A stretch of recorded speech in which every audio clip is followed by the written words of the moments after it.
Welcome back, investors, to Ticker Time News. I'm Adam. In the stock market, it continued its sell-off today, with each of the major indices closing below their respective 50-day moving averages. The market opened flat before downside momentum picked up somewhere around mid-morning, and the major indices were stuck in a narrow trading range throughout the afternoon, with the S&P 500 closing below the all-important 4,000 level and 400 on the SPY that the S&P 500 has not seen since the rally began July 26th. So how far will stocks continue to fall? Well, we have some clues that I want to point out on the charts. This is the 15-minute time frame for the S&P 500, specifically the ticker SPX. Now you can follow along at home with the charting. In the description of this video, there's a link to TradingView. Tap it, sign up, and it doesn't cost a penny, and you can trade along with the charts with us. All right, 15-minute time frame here. The purple line along the bottom of this chart, that is sitting at, for the S&P 500 SPX, the ticker, at 3947.8. That is the lower end of the weekly expected move. Now, the trading range today, like I said earlier, was narrow.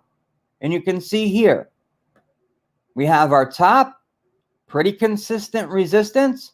We have our support, pretty consistent throughout the day. Right there, we're moving sideways. Now, here is what some may say is a radical approach to trading, investing. Do not think as bullish or bearish. Just think as expansion and contraction. Expansion and contraction. Just like your heart beating, right? Feel that rhythm. That's the markets. Whenever the market contracts, get ready for expansion. And whenever the market is expanding, get ready for contraction. It happens. We've seen it many times during these live streams when we're looking at the charts. Now, what I have highlighted is today. If we look at yesterday, there wasn't a lot of movement in yesterday's market. The gap down occurred right here before the market opened. So the market already opened lower, and that support line was already in for the day. For us today, the market opened right here. And within the first, this is a 15-minute time frame, so 1 candle, 2 candles, 3 candles. Within the first 45 minutes of trading, the market had moved down to its contraction, right? The expansion occurred this morning, and then the contraction took place for the rest of the day. Just like yesterday, the expansion, the gap down, occurred in the morning, and then the contraction was the rest of the day. Barely moving with solid support and solid resistance. Now, I know that's a bunch of squiggly lines on the chart, and it may not make that much sense. That's why I am trying to stress this point, that don't think of the market as being bullish or bearish. Just try to find the rhythm of contraction and expansion. Now, when we go to the daily time frame, I got to click a button to make this look a little prettier. There we go. You can see the expansion and contraction moves. Now, what worries some investors about the moves that are taking place right now and the 4,000 level being taken out today is the fact that this looks similar to another time period not that long ago. And that is back when the market fell hard in June. This drop right here, okay? when we were rallying, right? The June bottom and the summer rally, all through July, we talked about similarities between the run-up at the end of May to the beginning of June. We talked about those, right? Along here. And there were so many similarities. But the one big difference between that time frame and right now is this was expansion, contraction, expansion. But this time it was a little different, as in we rallied a lot longer, right? And there were little tiny patches of contraction, right? So when we finally took off, and quite frankly, this right here was contraction, okay? The market went up, down, contracting. We had expansion and then some contracting, expansion, contracting, right? Then, oh, my marker ran out. Let me get that back. Contraction, expansion, and then expansion again. There was no contraction at the top. We hit stiff, a trifecta of resistance, and came back down. And then we had a tiny little pause for contraction, and now we're on a big expansion move. Notice some symmetry here on what just took place. This part right here, on top of this curved line here, looks like a mountain or a Christmas tree, right? Steps up, steps down.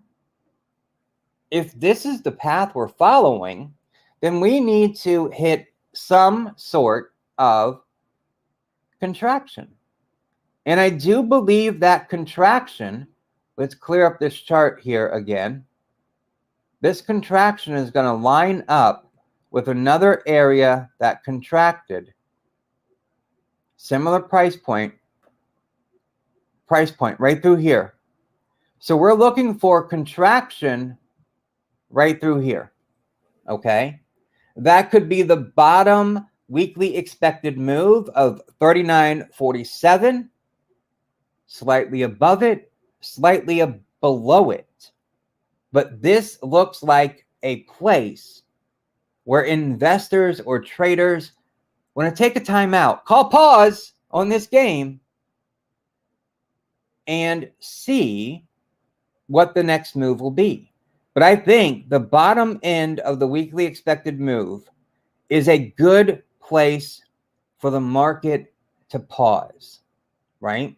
If we look and count these candles, we had one big red candle, a smaller red candle, and then today, a decent one. The markets were down 1% or more, right? And the selling effort was broad-based today, leaving many stocks with losses. So I think we're getting ready to come down to a point where we contract, where we digest the moves that just took place. I think this is the key level. I think this is your 68% win rate zone, the bottom end of the weekly expected move. Now, after that takes place, we get into September, because tomorrow is the last trading day of August. And that may just very well take us down to that point, to the bottom end of the weekly expected move. And then maybe on the beginning of September, before we get the big data dumps, I'm just looking here. I had something on my notes here, and I'm just not seeing it. Oh, well, I have to come back to that. But the first trading day of September, and we'll talk more in detail about that, what history shows us, but it's typically a red day. So a couple more red days at 1%, around that like we saw today, or maybe a smaller move like we saw yesterday. it'll put us at that weekly expected move, the bottom end, and then we can contract before maybe taking out the June low. Maybe that's what happens next after we contract for a phase, right? Maybe the next expansion move after we contract again is going to be, something that comes down, tags these levels. Maybe it bounces around like it did right here, and we have something that's very symmetrical to what took place during our summer rally. We can have a fall decline, right? And be very symmetrical. I know those two circles are not symmetrical, but you get my drift, right? They look like lungs, those two. Let me put them back. Remember, we're talking about expansion, contraction, your heart, your rhythm, your breathing. Looks like lungs, doesn't it? Yeah. Maybe I'm seeing things, but that's how I feel this market is going to start to behave here and how it has been behaving. I know I said at the very beginning that this may sound a little radical to some, but it's where we are. Looking at the market today, the S&P 500, the Vanguard Mega Cap Growth ETF, the Invesco S&P 500 Equal Weight ETF, they all closed down 1.1%. Growth in value stocks, they both suffered notable losses too. However, it was not a total loss for the day. If you're in our investor community on Patreon, we specifically called out 3 stocks in our trade setups for today. We said uranium stocks, ticker symbol URA, CCJ, and the triple U also made the breakout results for today. Now, if we look at those, we can start with URA. Let's check that out. All 3 are uranium stocks. Big blast off here. It was up 0.1% on a day, where the broader market was down 1% or more. Okay? Not a big gain, but it is in relative perspective to the rest of the market. Okay, that did good. A lot of relative strength there. Let's look at number 2. CCJ is the ticker symbol, okay? Up 1.9% on the day. Yesterday, another incredible move of 9.3%.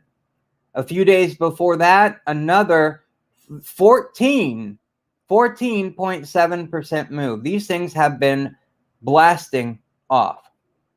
And then number 3, the third uranium stock that we specifically called out. They were not down with the rest of the trade setup stocks. They were in the specific note talking about them because there's a lot of strength. Triple U. U, 3 times. It was up 4.1% today on an S&P 500 that was down 1.1%. Those were good, solid moves. So, I must say it, if you would like to get our trade setups lists, our weekly expected moves, and other actionable market insights to help you, then click the first link in the description or the link in the pinned comment for the live chat and join our investor community.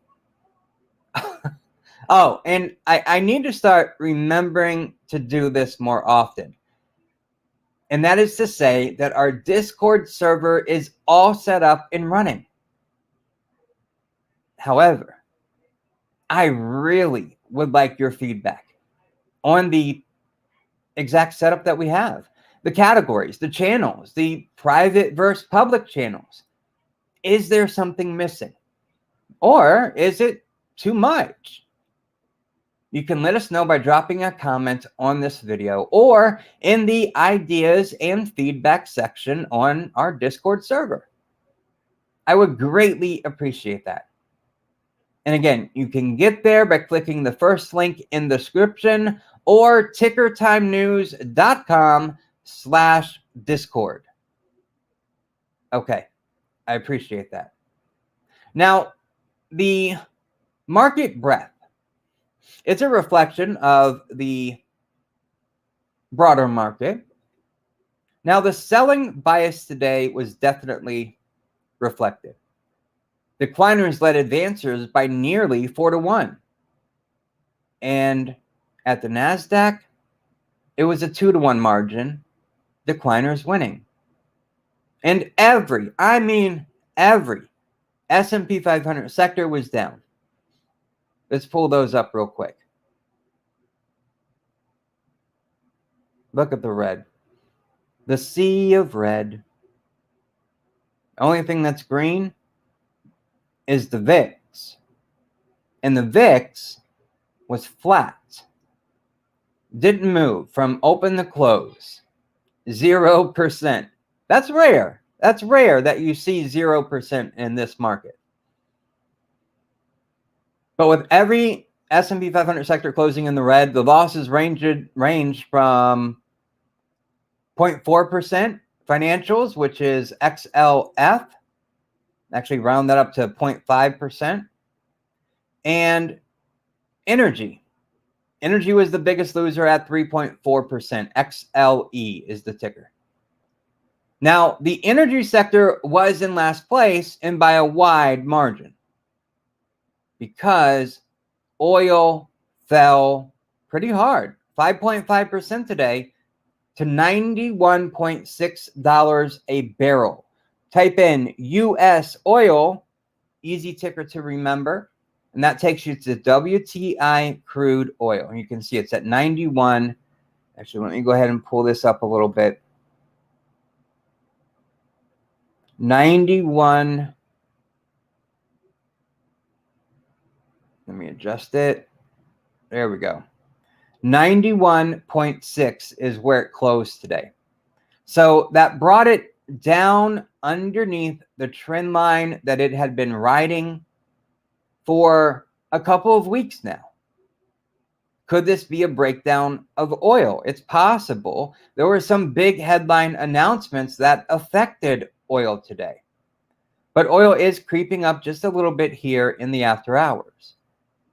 Natural gas futures, they fell 2.6% to $9.06 per British thermal unit. Unleaded gas futures down 7% to $2.53 a gallon. Now remember, that is wholesale. This comes after a Bloomberg report that the EU is set to meet its gas shortage filling goal 2 months ahead of target. And there was another headline. The European Commission president said that an emergency intervention is being planned to rein in energy prices. What does that mean? Sounds a bit cryptic.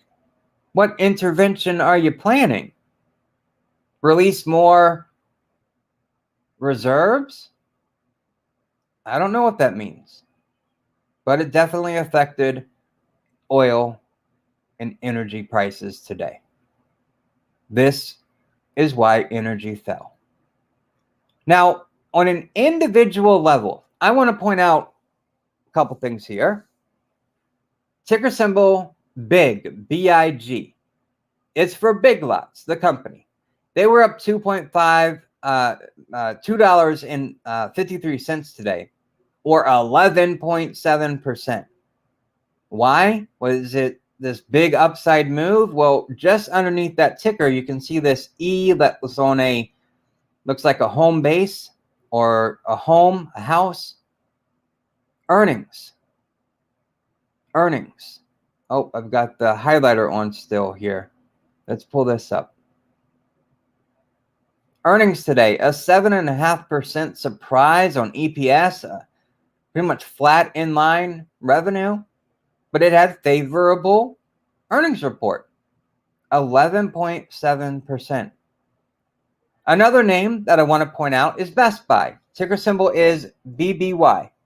And not to be confused with Bed Bath & Beyond and that whole deal. But Best Buy, it was up a modest 1.6% today. Why? It had decent earnings.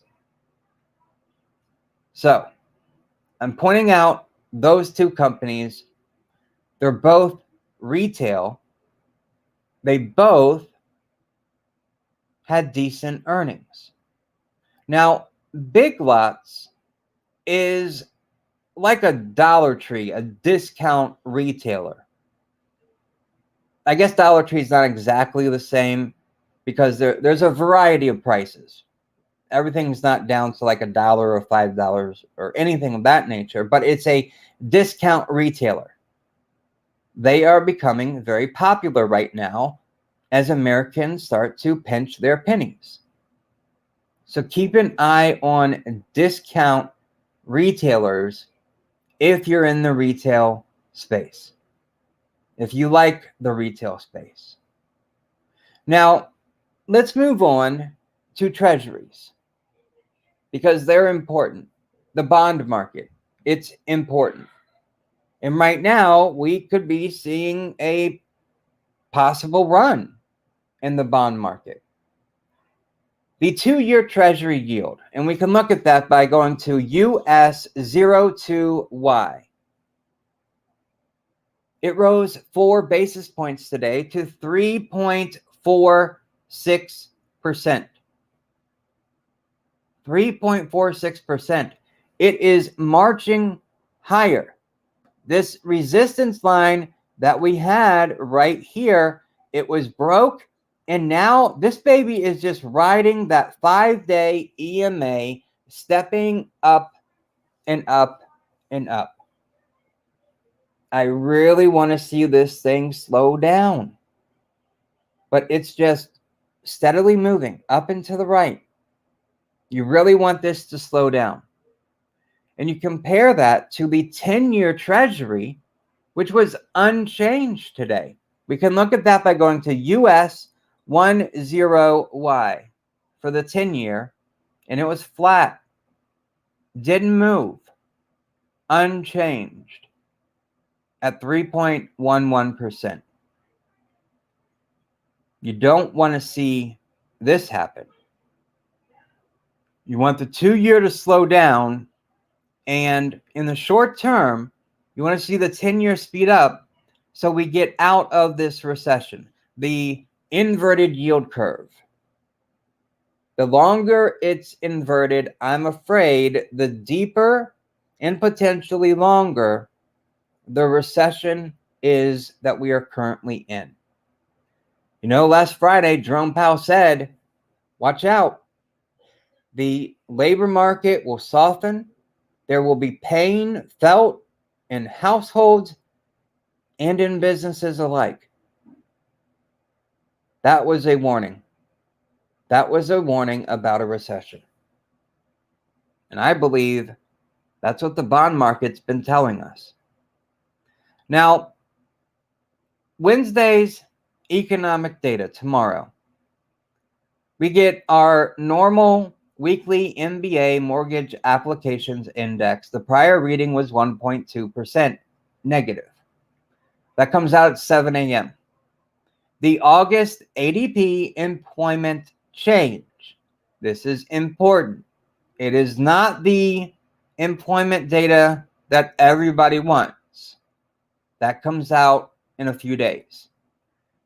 This is a preamble, preemptive strike, however you want to look at it, for the employment section of our economy.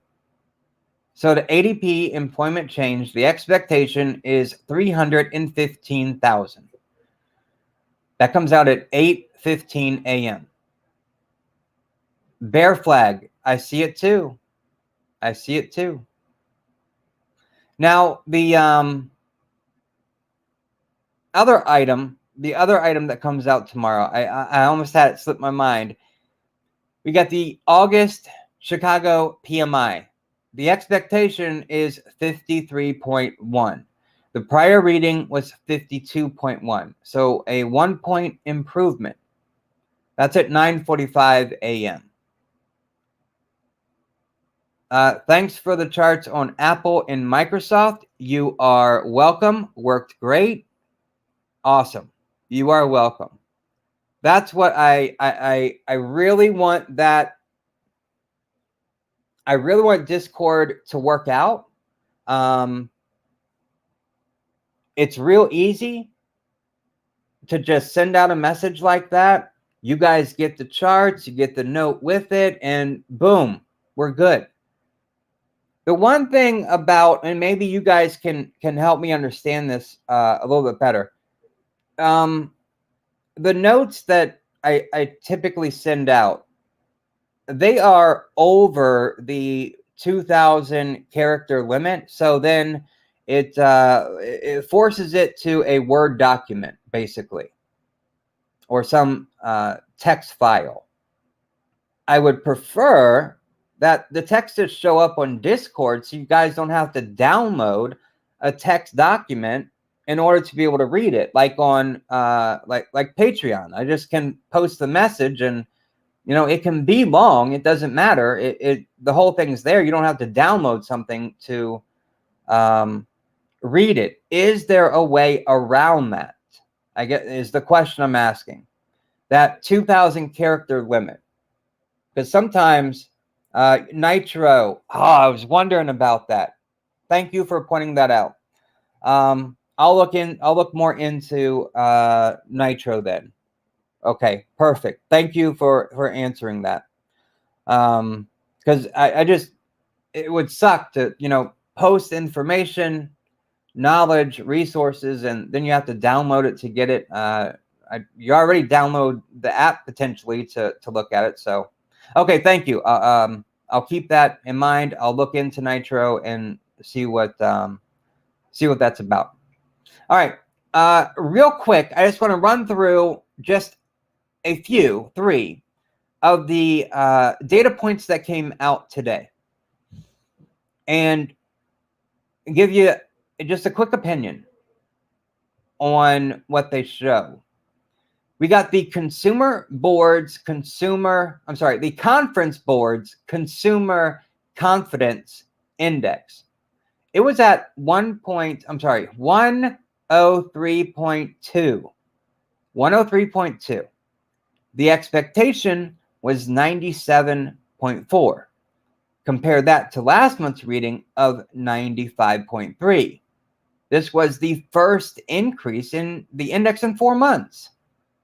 In the same period a year ago, though, the Consumer Confidence Index stood at 115.2. The takeaway here is that even with the August improvement in confidence, the expectations index remains below 80. This suggests the continued presence of an elevated risk of a recession. Recession is officially on everyone's mind. Not just us who are in the markets, who are digesting information daily.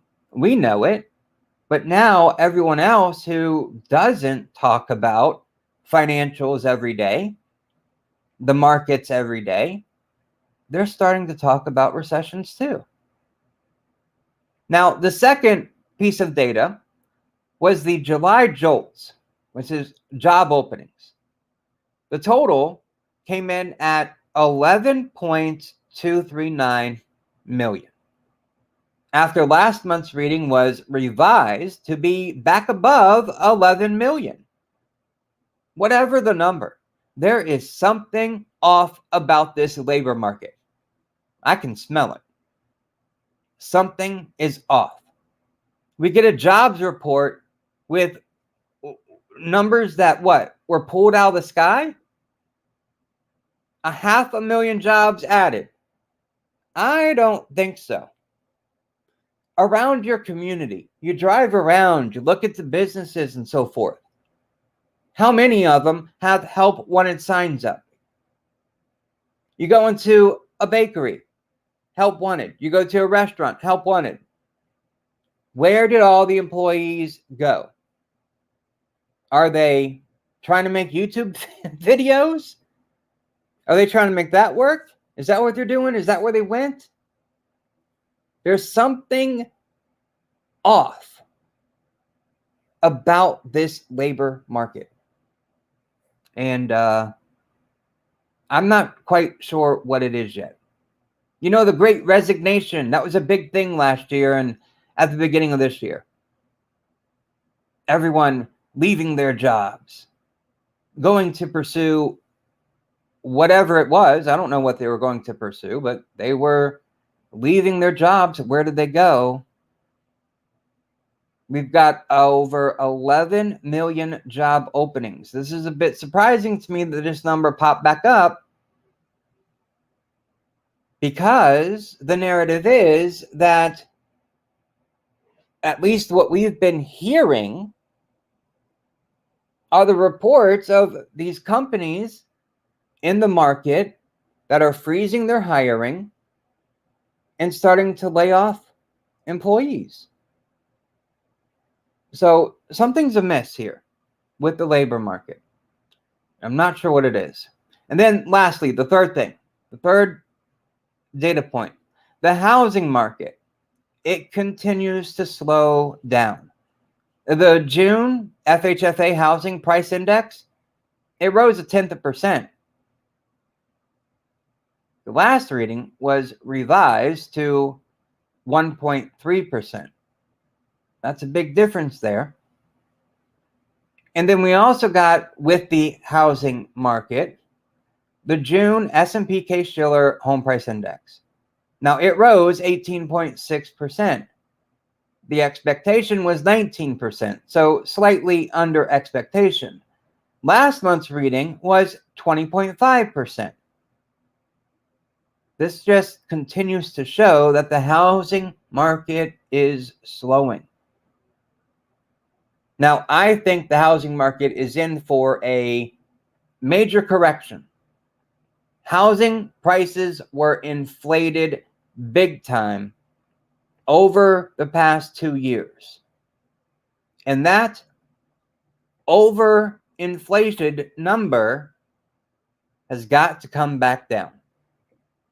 Because in a lot of areas, regions across the US, the average mortgage rate, the average mortgage for a home is well above the salaries of the locals living there. When you have an imbalance of that, where people who are local, who cannot afford the homes in their hometown, you've got a problem. And that problem has to be corrected with a correction. So I do believe the housing market will come down. Will it be a 2007, 2008, 2009 type of contraction in housing prices? I don't know if it'll be that big, but at bare minimum, 15 to 20%, I would say. How about you? Okay. That's everything that I had on my notes to go over for today. So before I get into any of your questions, if you could just click that like button, share this video. That really helps out a small channel like this. And if it's your first time watching, go ahead and click that subscribe button. We're live every day the market is open, freely talking, answering your questions live here on the channel. And if I don't know something, I'll say it. I'll say I don't know, and we'll look it up. Other than that, if you like the perspective, if you want more, the trade setups like the uranium ones that we put out this morning, and actually they dropped early this morning, then click the first link in the description. Join our Discord server. I really want to have a space for investors to thrive. It's important to me. So I hope we can make it work. You and me. All right. What questions do you have? Now, I'm going to go back here to the SPY and the Q real quick, because I believe, like I showed at the beginning of this video, that the lower end of the weekly expected move, I think that's a good place for the markets to start slowing down and digesting what we've just gone through. Okay? Like on the SPY here, the weekly expected move is 394.4. We got down to a low of 401.2. That 400 level is important for the SPY, psychologically and technically. It's a very important level. Very important. Just like for the SPX and the S&P 500, that 4,000 level that was broken today is very important. So we have a cluster back here, okay? Right back here, where we had support and resistance around this area. I think that's what we're going to get right here as well for the SPY. Semiconductors. Let's go to them. Let's do this. And then I'm going to go first to the ETF, SMH. We do weekly expected moves for 40 products right now. I wanted to keep expanding that list. And you can see I surely didn't take that down from yesterday. But since it's there, 68% win rate, that's what I call it. But the risk range between the upper end and the lower end of the weekly expected move, the options market gets it right 68% of the time. 1/3 of the time, it gets it wrong. Last week was one of those where it closed outside of the weekly expected move. So here we are, semiconductors. Let me pull this up here. 216.04. And the bottom end of the weekly expected move is 212.7. So we're not that far off from hitting it. And again, for semiconductors, unfortunately, and I need to clean this up. I should have done this after the episode ended yesterday, so we don't have to go through it today. Here's what I'm thinking for, and I want to clean these out here so I can talk about this on a technical level. There's two forms here of thinking, two ways of thinking about semiconductors. All right. Semiconductors are very important for our future because our technology obviously is heavily dependent on chips. So these semiconductor companies, this is important. Now, I think here we had ourselves a double top, okay? We had a nice little double top here on the chart. So we're going to start to head lower. Now, let me do this right quick and pull this chart up a little bit.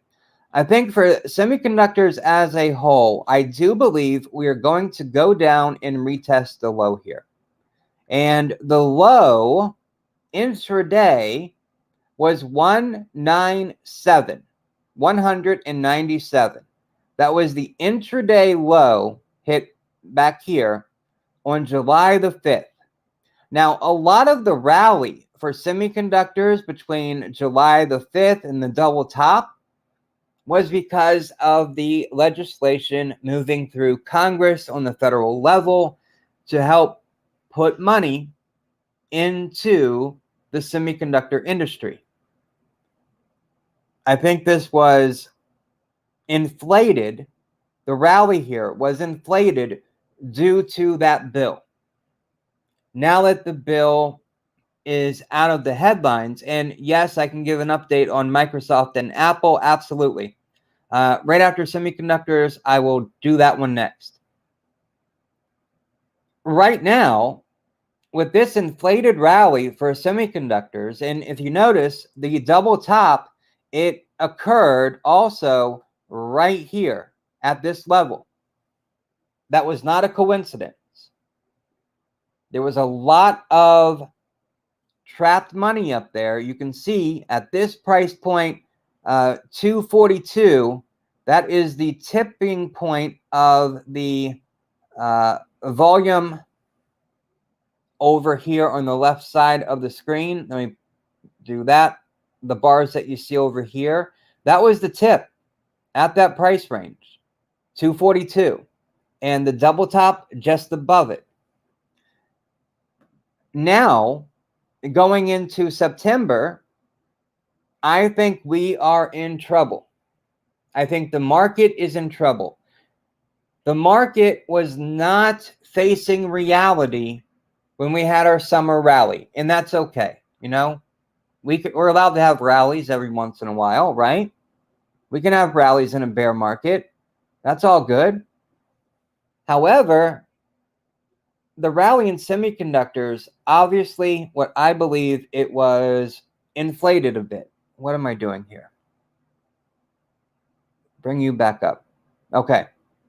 So this July low right here, I think it is no time before we hit that again. All right. I think it can be quick, but it may take a couple of weeks. It may take a couple of months, right? Because it's possible that as we're coming down here, you know, in the overall market, the next level down is at the lower end of the weekly expected move. That's where there's some support. But for semis, I mean, look what happened right here. There was a gap up and then just a rally from that point. So semis, they're going to have to come down even lower to this level right here to find its support before, I think, ultimately moving lower before the midterm elections. So through September and through October. But we can have pauses, the contractions, we can have rallies in between now and then. But I think by then, we should have seen a new low come in for the semiconductor industry as a whole. So to specifically answer the question, start buying semis here at this point. No. Now, old wisdom would say, yes, dollar cost average your way down. Dollar cost average your way down. However, if we believe that the market is heading lower, then hold on to your cash and you'll get a better buying opportunity in the future. And we're not talking that far off. Tomorrow's the last day of August. And then we're in September on Thursday.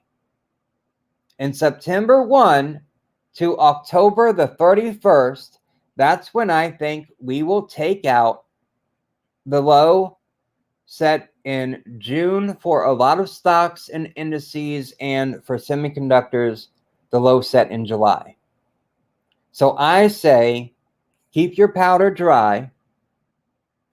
You can engage it shortly with better prices.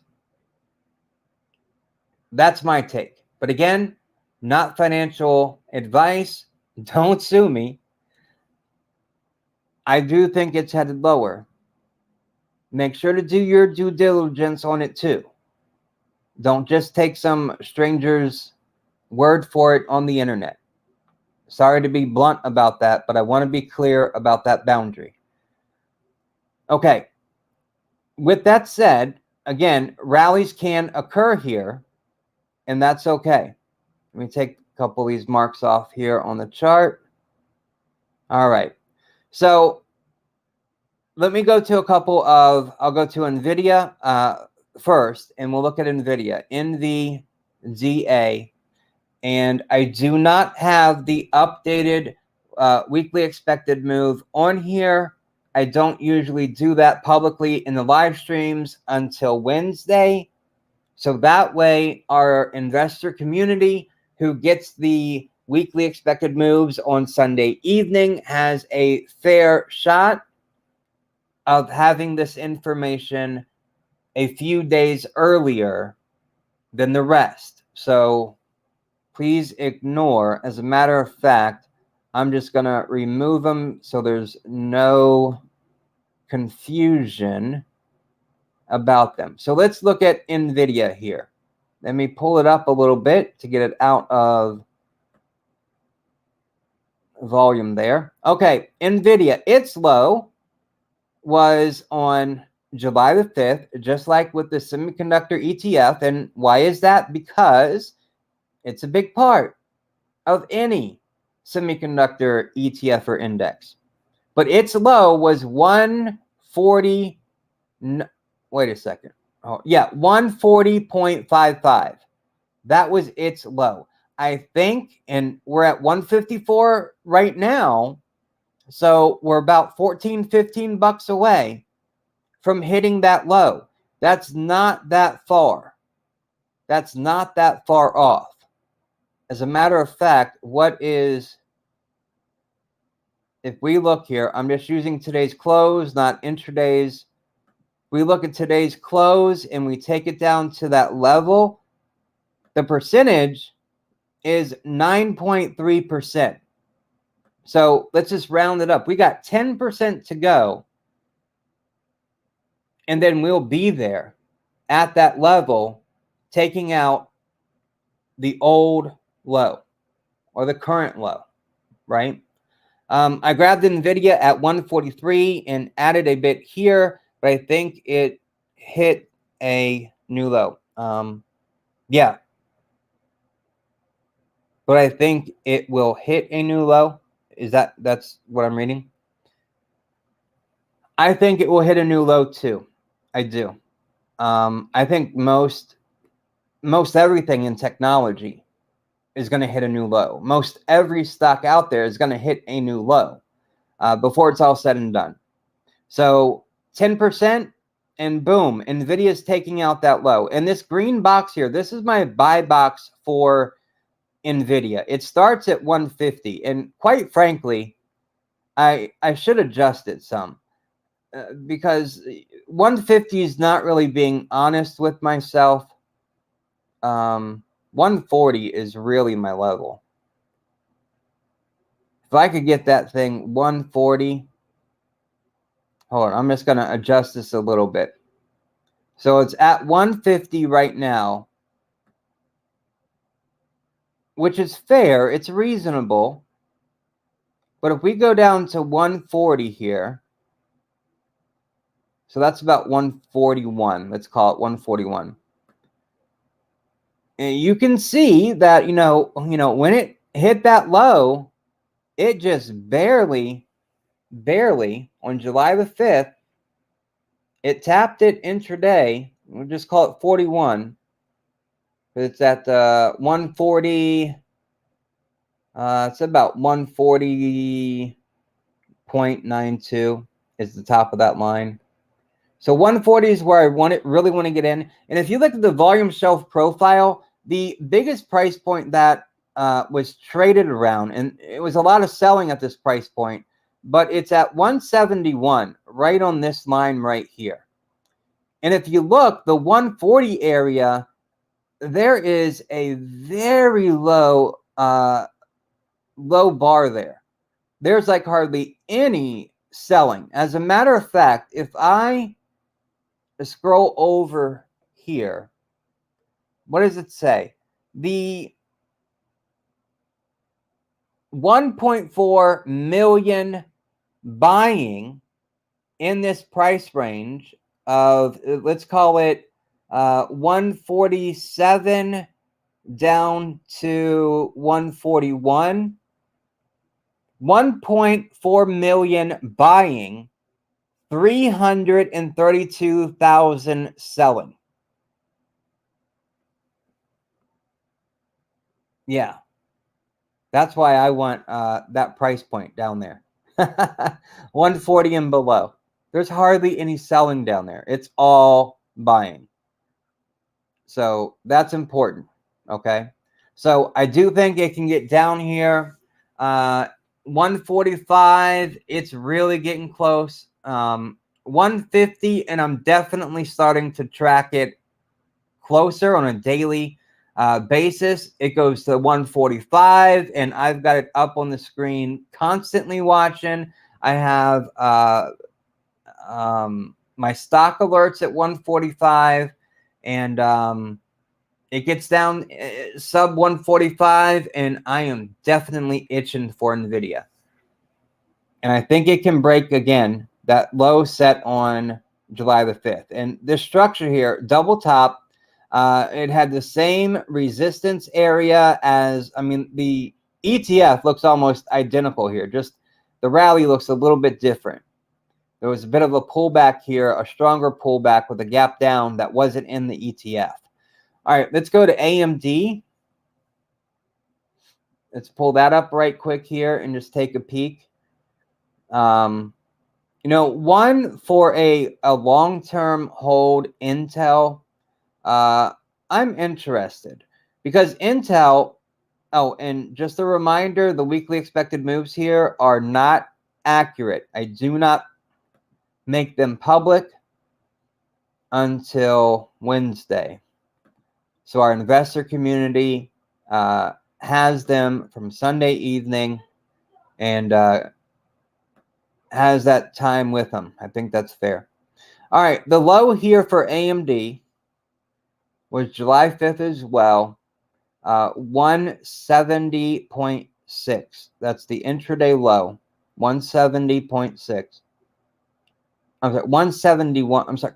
My gosh, my eyes are just deceiving me here. 71.6. 71.6 was the intraday low. It closed at 75. Okay, I think AMD also, I think it can come down here and take out that new low. My buy box here, I obviously had this one a little too high because AMD has just been in here just constantly for a while now. So that's that. AMD, the structure here is a little bit different. It's definitely on a declining 5-day EMA. That's bearish. Today, it crossed down and closed under its 50-day SMA, which again, it's bullish above, bearish below that line. Yesterday, it was able to close, you know, right on it. But today it broke down below it, so this is becoming a weak structure here. If we look at the monthly time frame for, let's open this up. Yep, looks weird, doesn't it? Hold on, gotta click a button. There we go. It looks weird on the monthly time frame, but the reason I'm looking here is tomorrow is the last day for August. Let's get this lined up here right. The 5-day EMA right now, it is under it. Let me open this up. Okay, right now it is under it. So that 5-day EMA line on the monthly, it's moving like this. It's not, obviously it's not straight, but it's kind of moving like this, and that's where it is right now. So it is under that. That is definitely a bearish structure on the monthly time frame here. I don't think it's going to get back up to it to close out tomorrow. But yeah, there's a bigger wick on top of this monthly candle here. So man, we are setting up for further pain in this market. Okay, let's get out of that monthly view. It's so weird in a monthly view, but it is important. Tomorrow we'll talk about the closing numbers for the month. All right, so again, just to recount here on semiconductors, I think they are going lower. You can buy now in dollar cost average to bring your cost basis down. That is doable. Okay. I do not think we have seen the bottom yet for semiconductors. I think there will be more pain. Imagine the pain if something happens to Taiwan. Imagine that pain for just a moment. And what is the U.S. saying? Something's going to happen in the next 2 years? That's weird. That makes you think. So yeah, I would keep my powder, my cash on the sideline, and I would watch this. A bounce, especially for AMD. AMD right here, about where it's at right now, there is support right here for AMD. So it's going to get closer to that weekly expected move, and I think that's an area that could slow it down, and it's very possible that the technicals start to become oversold, and we could get a little bounce out of that. That is possible, okay? We could get a little bounce, not that big of a bounce, but a smaller bounce than that. All right, let me open it up to Microsoft. Yeah, that's my fear. Oh, yeah. Something happens to Taiwan, that is a fear for sure. All right, let's go to Microsoft and then Apple, MSFT. I sent an alert out last night in our trade setups. I also talked about Microsoft and Apple.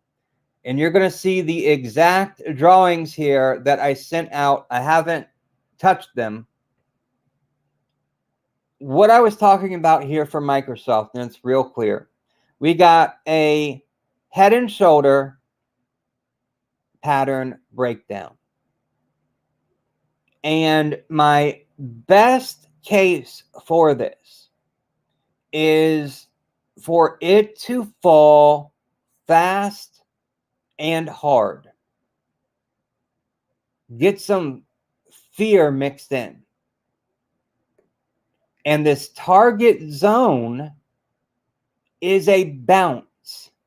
I'm not trying to short it into the hole.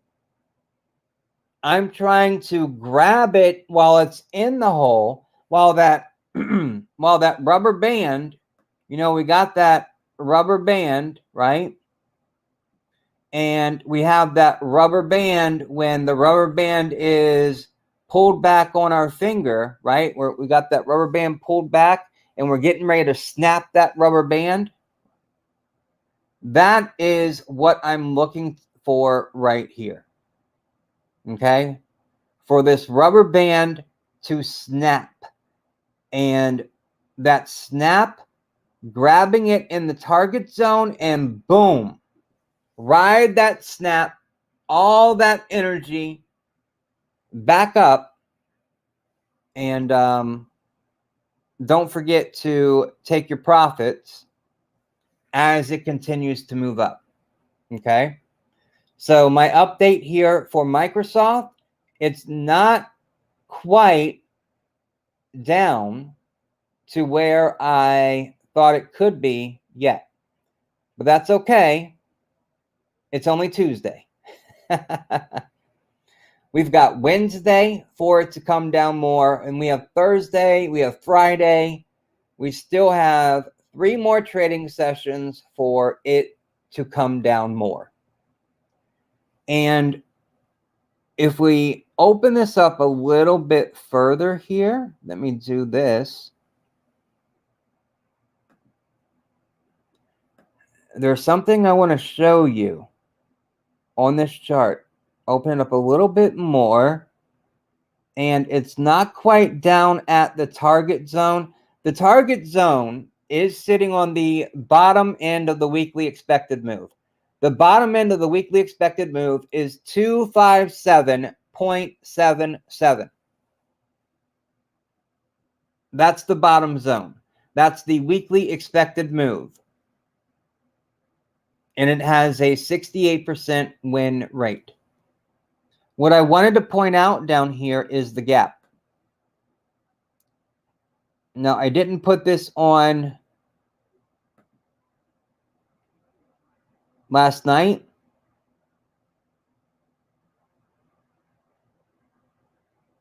But there's a gap right here. Okay? Right there. Now, this gap right here, all right, that takes it to Monday. All right, that gap right there, what do we got? Spam? Is that spam in the live chat? Yeah, we don't want to. You want to thank him for your 10K as your profit? Okay. Spam it is, I guess. Okay, this drop down, this gap right here, you can see today the wick of today's candle did drop down and tag this zone right here. Tag this. Let's see, what was today's low? 260.66. That was yeah. Yep. Spam. All right. So this right here, this could be a target zone too, right? Getting down to that 260 level, filling this gap, that would be a nice move down right there, okay? So this is what I'm looking for. Microsoft to pull back, fall. The harder it falls, the more that rubber band is being pulled back, right? The faster it falls, the more that rubber band is being pulled back. And the more it's pulled back, boom, the more it has to snap, right? So I'm looking for a long entry for Microsoft. And Apple has a very similar setup to Microsoft right here, okay?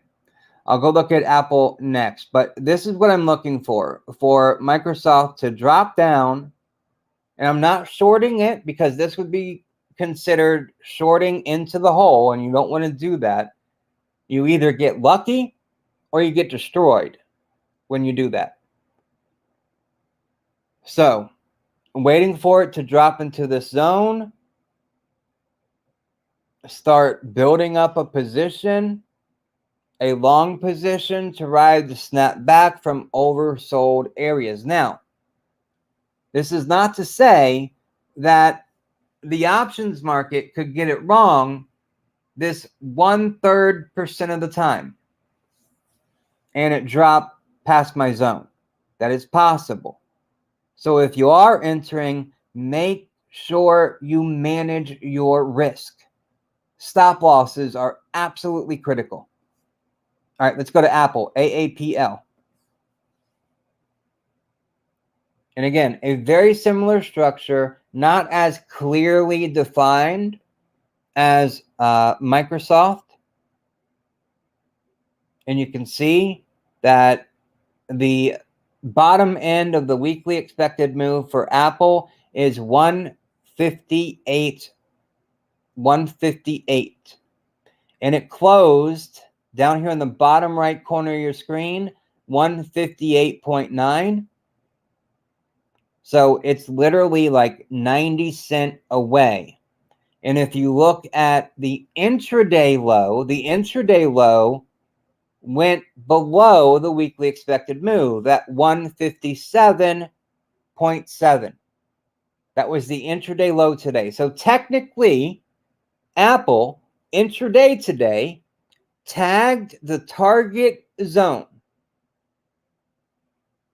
Now, let me open up Apple here. Again, the chart is not as clear and precise for Apple like it was for Microsoft, but there was this gigantic gap to get filled. It ran like this. This is how big the gap was. Like that. So it came into that gap today. It closed in that gap today. But the reason I'm looking for a bounce off of this target zone is, especially if it falls fast, these big candles. I mean, Apple left this giant sized gap right here on the way down. So what I'm thinking is, for this trading strategy, is that Apple is going to fall into this zone, which technically intraday it did. It did not close in this zone yet, but I'm thinking that it's going to get into this zone, especially if it falls fast and hard, leaving gaps along its way down. It hits this target zone, and then it just kind of snaps back up, filling the gap that it left on the way down. Now, I do not think that this bounce is going to take it to, breaking above this high right here. No, I don't think that's going to happen. But if Apple aggressively comes down, then there's going to be some sort of a bounce from oversold technical conditions, gaps being left on the way down. Those are the types of things that I'm talking about. And if we look, let me just open it up slightly here and go back and give you an example. Let's pull this chart up a little bit. When Apple fell back here at the beginning of June, leaving gaps all the way down, when it got to this, June low down here, it started leaving gaps on the way back up, right? Because this rubber band got pulled so far down and so fast that when it snapped back up, it left gaps going back up. So this exact V right here that occurred at the beginning to the middle of June, I'm not saying that this one is going to be in the same time frame. I'm just pointing out that that's what this was. The first big red candle was June the 9th, and the snapback ended on June the 27th. And it gave you this nice V shape. I'm expecting Apple and Microsoft to start doing the same type of thing. Okay? That's what I'm expecting. And that's what this trading strategy is right here that we're looking at. All right? Okay. So that's an update there on Apple and Microsoft. Now, another one I was looking at today, Alphabet, GOOGL is the ticker symbol. Now, this one, it's not like Microsoft and it's not like Apple. You are very welcome. I am super glad to help out. If we look at Alphabet here, you can see this structure here. This price action has been completely different from Microsoft, from Apple, but it's still a mega cap growth stock. And mega cap growth stocks have been very big They have been directional drivers for this market all year long. So when they move down, the market moves down. When they move up, the market moves up, and so forth. Now, what we have here is we have this low, okay? Not click on it. We have this low, this low, this low, this low. This was the first highlighted area. That was the intraday low, 101.88. 101.88.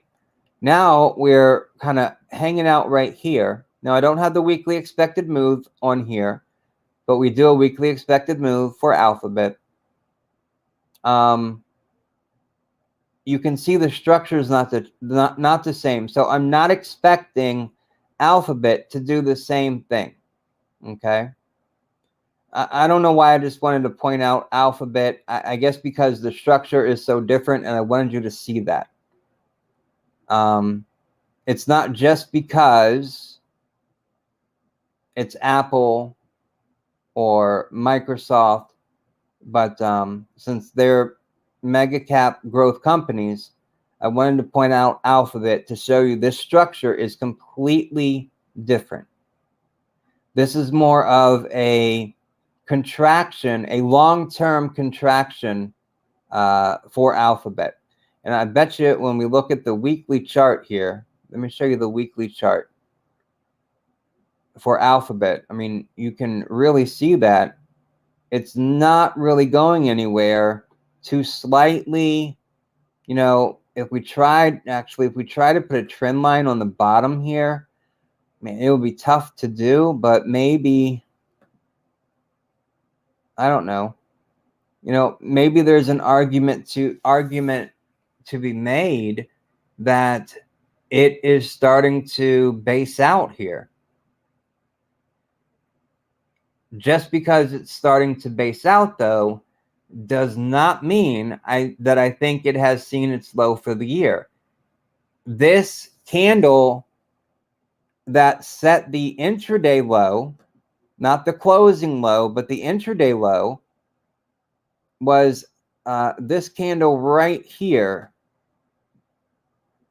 right there.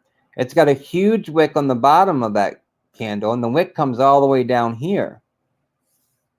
That was the intraday low. I believe the closing low was set on July 18th at 107.9. We are really close to that at 108.9 right now, like literally $1. Okay. Any other questions you guys want to go over, or are we good for tonight? Ready for tomorrow? And tomorrow, the last trading day of August, and then we enter September, which I think will be a volatile month. It'll be very volatile. If we look here on the SPX, let's put the monthly candle up here right quick.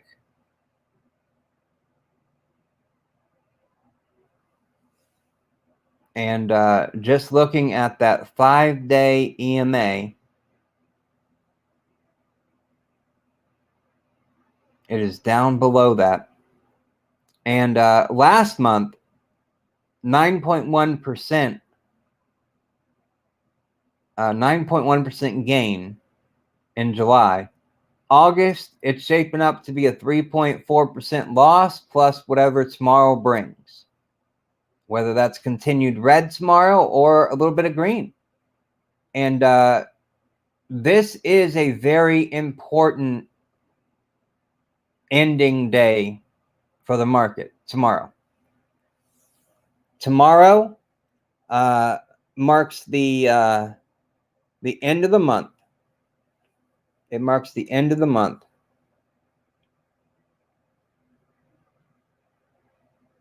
End of the month. So There'll be some rebalancing happening. It may provide a little bit of selling pressure. Who knows? Maybe it provides a little bit of supporting area. I definitely think that supporting area will be around the bottom end of the weekly expected move, though. I do think that.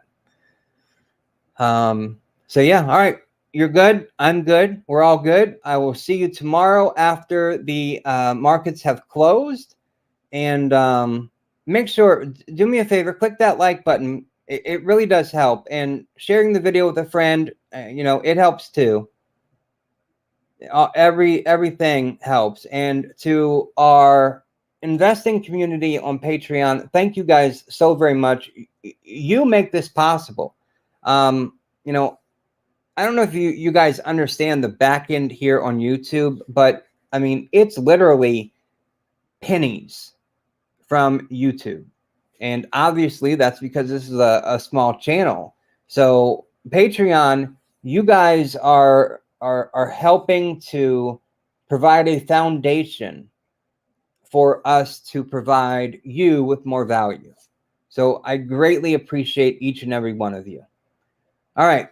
We'll wrap this up then, and we'll be back together tomorrow. And of course, our Discord is set up, tickertimenews.com/Discord. It'll take you there. Join us. There are public channels available, as well as the private channels for our investor community. I really want it to be a space for all investors to thrive. So join us there. tickertimenews.com/Discord, and I'll see you in the next video.